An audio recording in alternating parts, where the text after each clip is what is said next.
Olá, queridos, Deus abençoe você, Deus abençoe sua família, sua vida. Estamos aqui de volta, Pastor Sérgio, esse amigo que vos fala. E se porventura você não se inscreveu no canal, se inscreva, ative o sininho de notificações, deixe o seu like, para que todas as vezes que colocarmos um vídeo, trazer uma reflexão, você receba em seu aparelho, seja edificado e abençoado e possa abençoar outros também. Eu quero orar com você, porque tudo começa bem quando começa com oração. Você já orou hoje? Você já levou a Deus uma palavra de oração?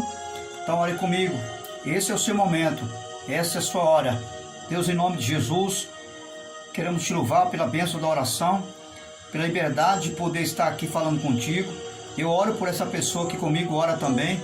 Abre as portas desse momento para esta vida.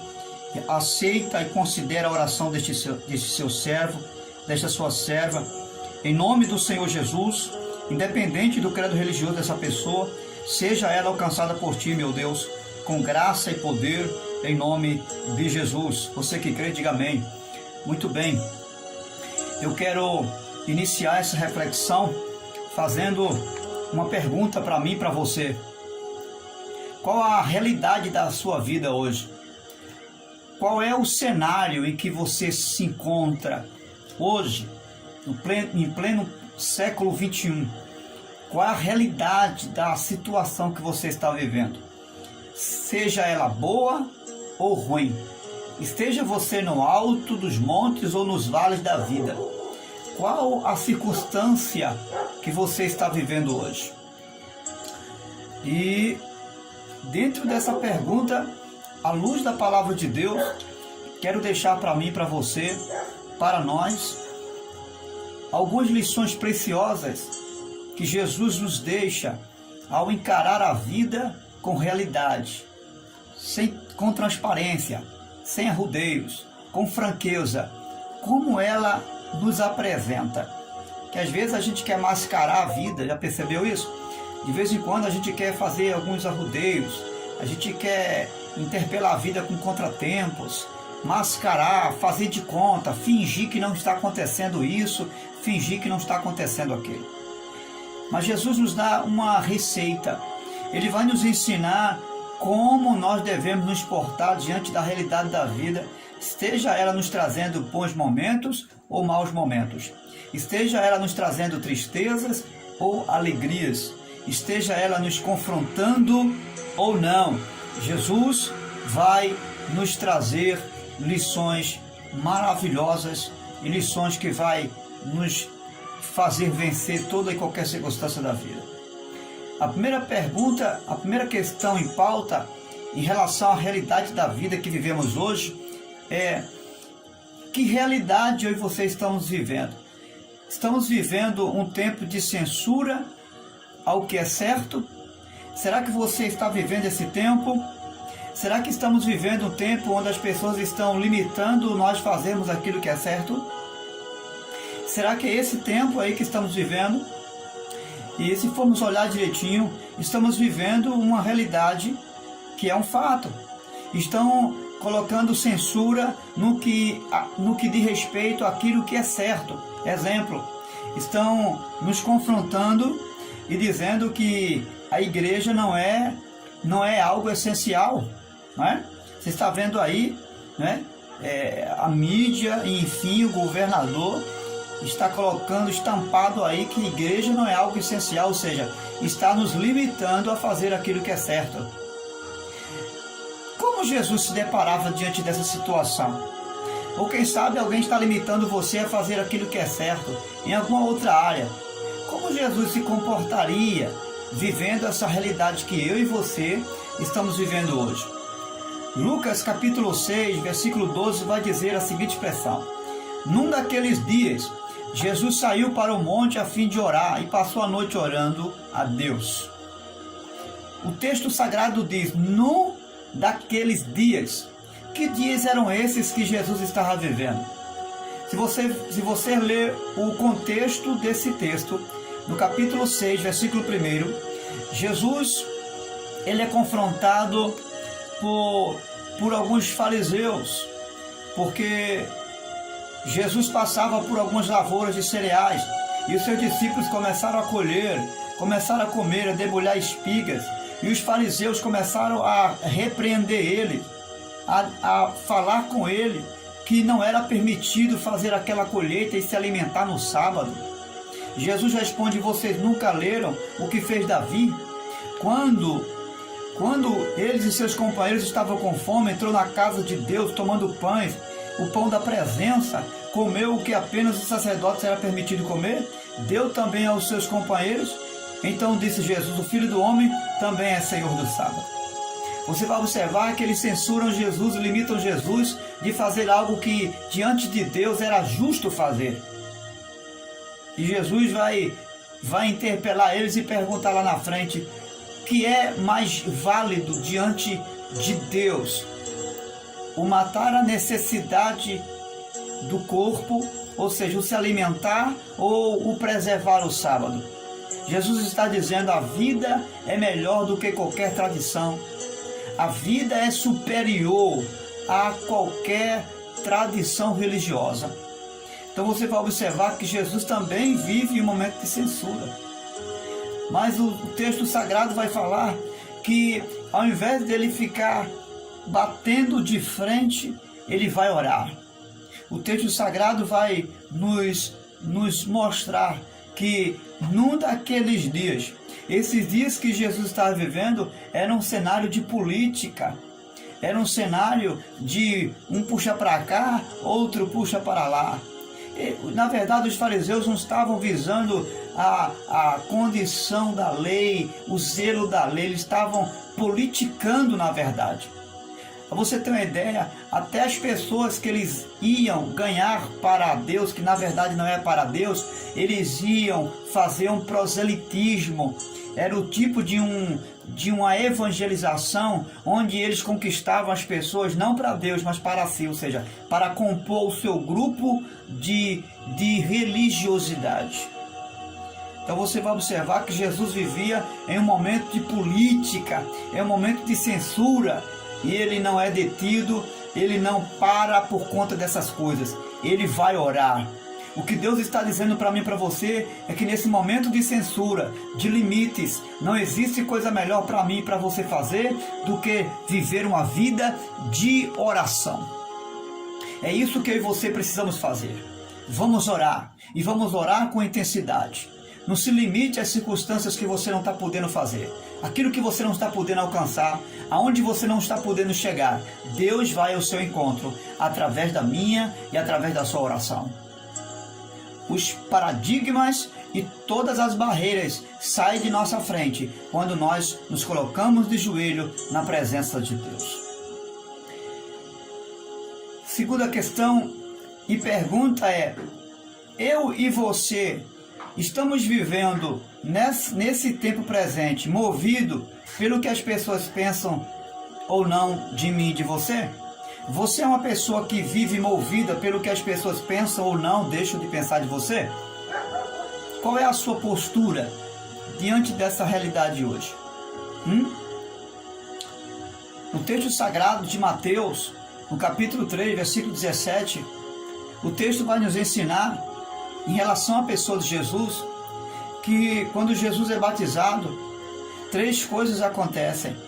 Os céus se abrem, o Espírito Santo vem sobre ele, e uma voz do céu brada dizendo: este é o meu Filho amado. Escute, nós precisamos aprender com Jesus, que não importa o que as pessoas venham dizer de mim ou de você, o que importa é o que eu sou para Deus. O que importa é o que você é diante de Deus, um filho amado de Deus. Alguém pode até dizer que você não serve. Alguém pode até dizer que você não é amado de Deus. Alguém pode até injuriar você de alguém que não é de Deus. Mas Deus está dizendo: você é o meu filho amado. Jesus vivia sob essa base espiritual. Ele tinha consciência que não importava o quanto ele era odiado ou amado pelas pessoas. Não importava o quanto as pessoas recepcionassem ele ou não. não importava o quanto a sua família, o quanto os seus irmãos viessem o contrariar em relação àquilo que ele fazia ou deixasse de fazer, isso não importava para Jesus. O que estava importando para Jesus era que ele tinha consciência que ele era o Filho amado de Deus.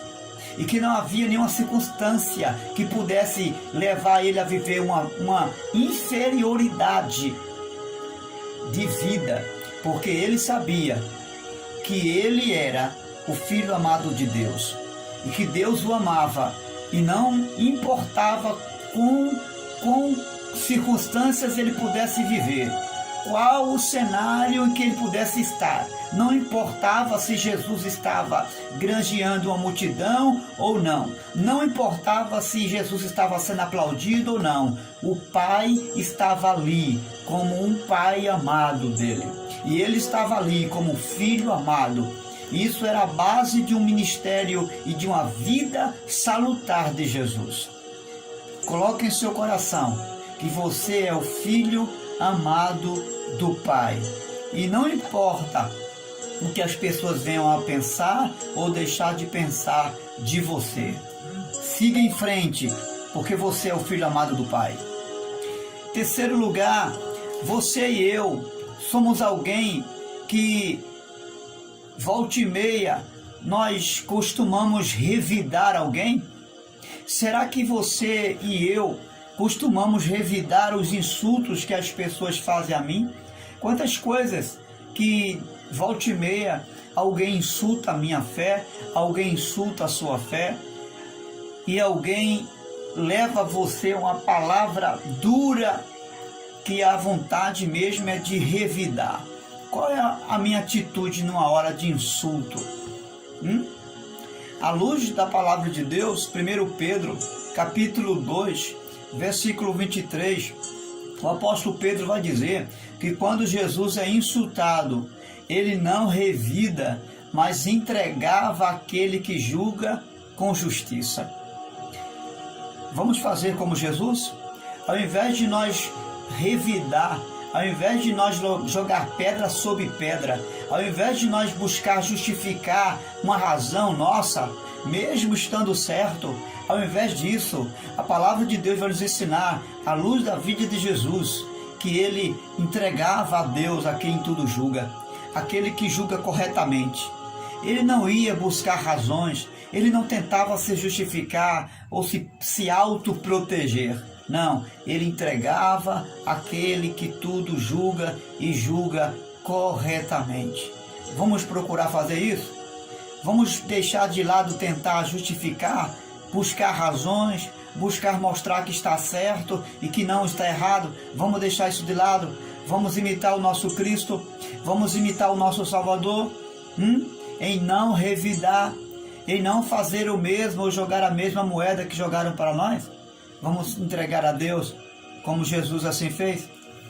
A outra questão: como você e eu encaramos os problemas, com leveza ou com dureza? Quando surge os problemas diante de mim e de você, como é que nós encaramos? Com dureza, como um fardo pesado, como um jugo pesado, ou com leveza, ou seja, com facilidade, com destreza? Como eu e você se porta diante das durezas da vida? O texto sagrado vai nos mostrar uma realidade que Jesus se encontra em Marcos capítulo 5, verso 21. A Bíblia diz que Jesus se depara diante de dois problemas ao mesmo tempo. Quantos problemas você está encarando? 2, 3, 4? Ah, pastor, é inúmeros os problemas. São incontáveis os problemas. É mesmo? Vamos aprender com Jesus como conviver com os inúmeros problemas? Vamos aprender? Marcos 5, 21. A Bíblia diz que Jesus está no caminho e aparece um homem chamado Jairo. É um homem de sinagoga, é um líder de uma das sinagogas, e ele vinha pedir a Jesus socorro porque sua filha estava tremendamente doente. Antes que Jesus atendesse o pedido de Jairo, chega uma mulher por trás dele, no anonimato, sem ele saber, sem ele conhecer, toca na hora do seu vestido e o poder de Jesus cura aquela mulher. Deus é glorificado e você já sabe o contexto. Mas vamos nos aproximar de Jairo. Mais adiante, quando esse milagre acontece, Jesus atende Jairo, e quando no caminho em que Jesus vai ao encontro da filha de Jairo que está enferma, ao recepcionar Jairo, Jairo disse: crê tão somente, não temas.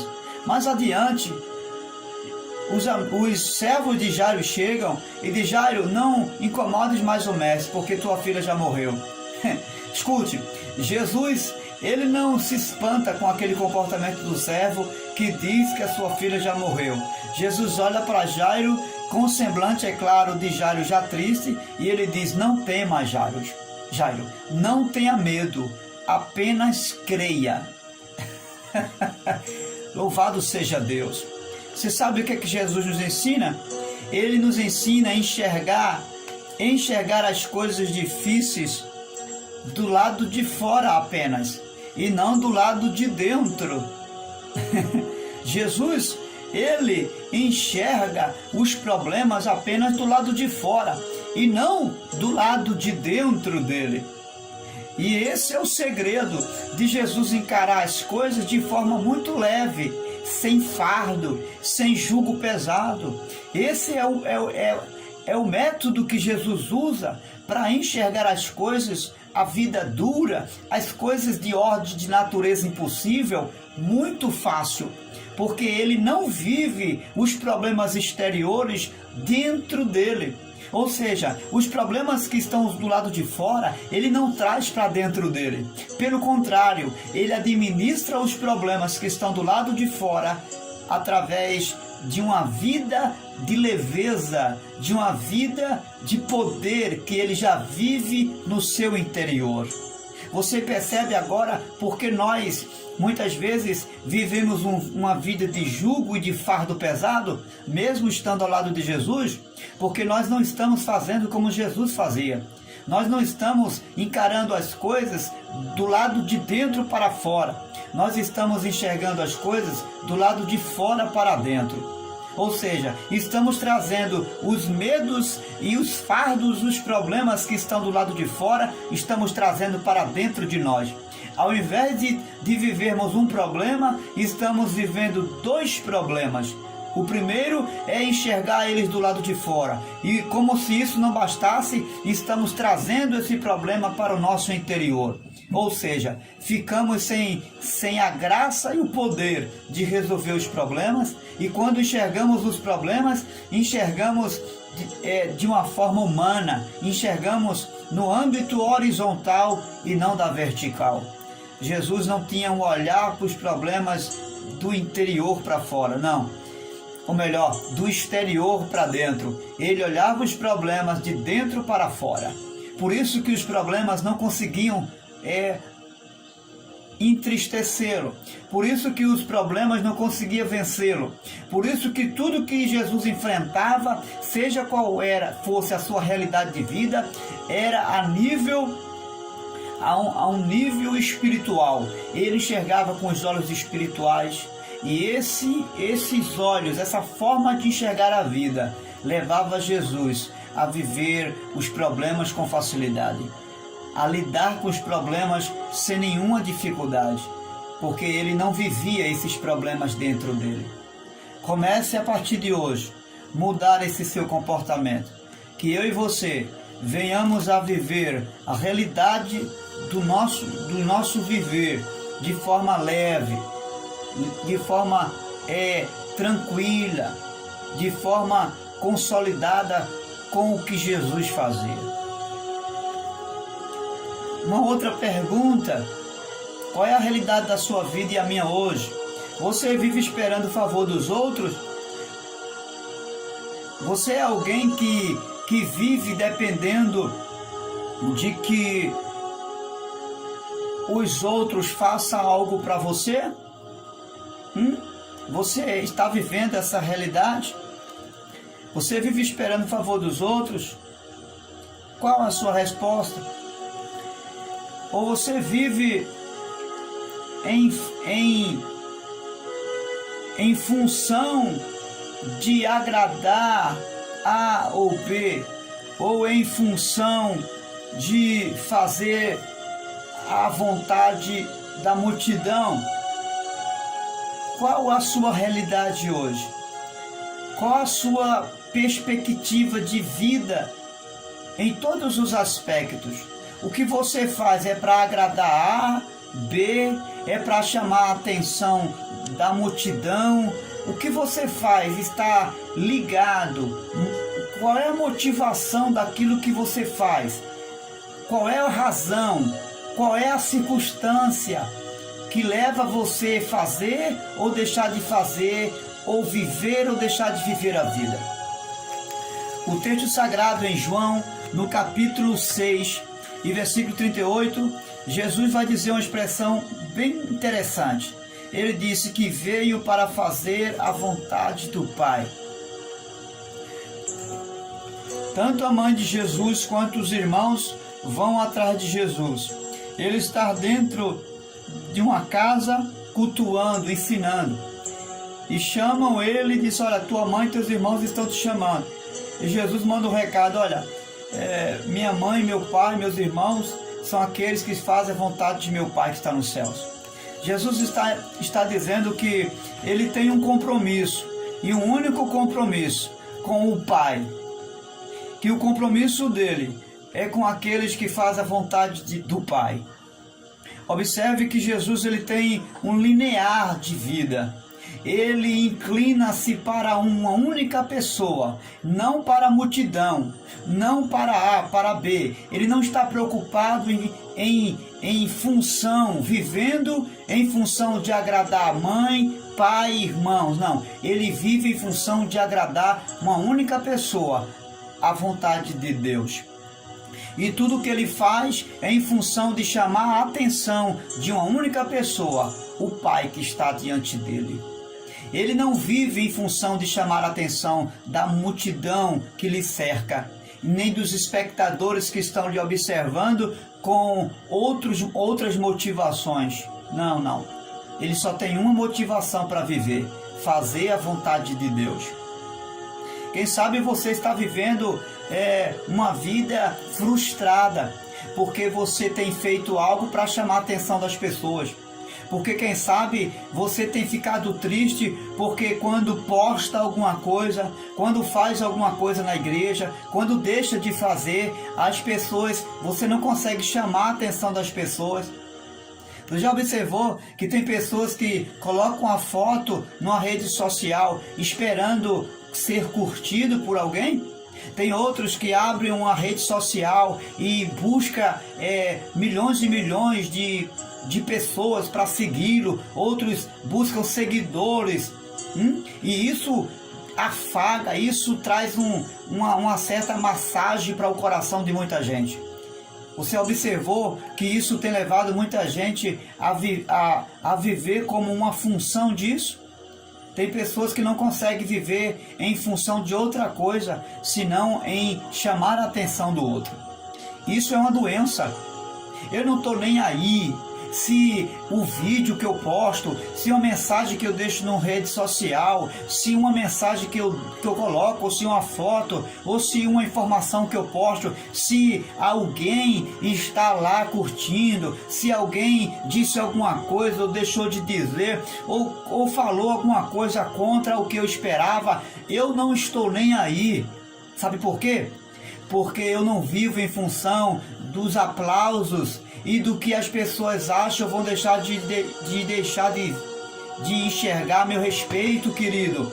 Eu vivo em função de agradar a Deus e de fazer a vontade dele. Ou seja, eu tenho um delinear, eu tenho um único para agradar. Eu não vivo em função de agradar multidão, eu vivo em função de agradar uma única pessoa, o meu Senhor Jesus Cristo.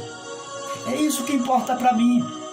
Se você quer viver uma vida de acordo com a vontade de Deus, acabe com esse negócio de estar vivendo em função de que alguém enxergue você. Não importa se você está sendo visto pelo pastor, deixa de ser visto pelo pastor, se a igreja, ou se o seu vizinho, se a sua família, se o seu pai, se sua mãe, não importa se você não está conseguindo chamar a atenção do público, da massa, não interessa. O que importa é que você chame a atenção de uma única pessoa, a atenção do Pai, a um filho amado que é você. Quando você se tratar disso, quando você for curado disso, você vai viver uma nova realidade de vida. A sua vida, a sua expectativa de vida vai ser outra. E esse fardo que está sobre você, de viver em função de chamar a atenção das pessoas,